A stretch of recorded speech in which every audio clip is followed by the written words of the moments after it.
আজ আবারও চলে এসেছি পশ্চিমবঙ্গের মুর্শিদাবাদ জেলার আরও অন্যতম একটি ধর্মীয় পবিত্র স্থানে, যেটি মানব সেবা বা জীবসেবার সাথে আধ্যাত্মিক সাধনার একটি মিলন কেন্দ্র।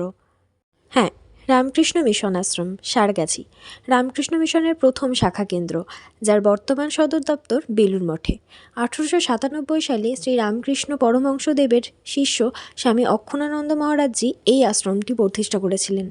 এবার আসা যায় কী করে পৌঁছাবেন এই আশ্রমে। কলকাতায় যারা বসবাস করেন তারা কলকাতা থেকে মুর্শিদাবাদ বা বহরমপুর যাতায়াতের যে কোনো ট্রেনেই সারগাছি স্টেশনে নেমে পড়তে পারেন, কিংবা বহরমপুর থেকেও NH-12 ধরে আপনার নিজস্ব গাড়ি করে বা পাবলিক ট্রান্সপোর্টেও সারগাছি আসতে পারবেন। সারগাছি স্টেশনে নেমেই প্রচুর টোটো অ্যাভেলেবেল, সেখান থেকে মিনিট 10-এর রাস্তা, সামান্য 10 টাকা ভাড়াতেই আপনাকে এই সারগাছি আশ্রমে পৌঁছে দেবে। যারা আসার পরিকল্পনা করবেন তারা একটু চেষ্টা করবেন সকাল সকাল আসার, যেমন 10টা বা 11টা বা 11:30, কারণ 12টা থেকে ভোগ প্রসাদ খাওয়ানোর নিয়ম রয়েছে এখানে। মন্দিরে ভোগ প্রসাদ গ্রহণের জন্য কুপনের পার হেড মূল্য 50 টাকা, যা প্রথমে আশ্রমে ঢুকেই লাল রঙের বিল্ডিংয়ে অফিস থেকে গ্রহণ করতে হবে। যেই অফিস বিল্ডিং থেকে আপনারা কুপন গ্রহণ করবেন তার পাশেই রয়েছে ঠাকুরের মন্দির। সিঁড়ি দিয়ে উঠে প্রথমে চলে গিয়েছি ঠাকুরের কক্ষে, তারপরে পাশের কক্ষেই রয়েছে স্বামী অক্ষণানন্দজির ব্যবহৃত জিনিস এবং তার কক্ষ।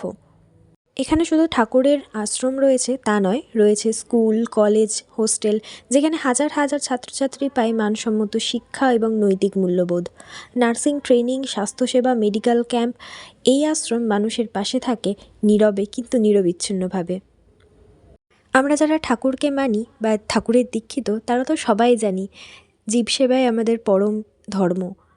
এখানে কোনো অতিরিক্ত আড়ম্বর নেই, কারণ রামকৃষ্ণ মিশনের আদর্শই হলো সরল জীবন ও উচ্চ চিন্তা। আগে বহুবার আমাদের এই সারগাছি আশ্রমে আসা হতো, কিন্তু বর্তমানে একটু কমে গিয়েছে। বহু বছর পর আমি এই আশ্রমে আসছি। যখন আগে এসেছিলাম তখন এই আশ্রমে ছিল প্রচুর হরিণ, ময়ূর, খরগোশ, বিভিন্ন রকমের পাখি, জলজ প্রাণী। কিন্তু এবার এসে একটু দুঃখই পেলাম, কারণ সমস্ত কিছুই হারিয়ে গিয়েছে সময়ের সাথে সাথে। রয়েছে এখন গুটি কটেক হাঁস এবং কয়েকটি পাখি। সব কিছুর মাঝেও এই আশ্রমটি হারিয়ে ফেলেনি তার শান্ত পরিবেশ, যেখানে আসলেই মনটা খুব শান্ত হয়ে যায়। এই মূর্তিটি হলেন স্বামী অক্ষণানন্দ মহারাজজির, যার হাত ধরে এই আশ্রমের প্রতিষ্ঠা। আশ্রমে ঢুকতেই আপনার বাঁ হাতে পড়বে একটি খাবারের দোকান।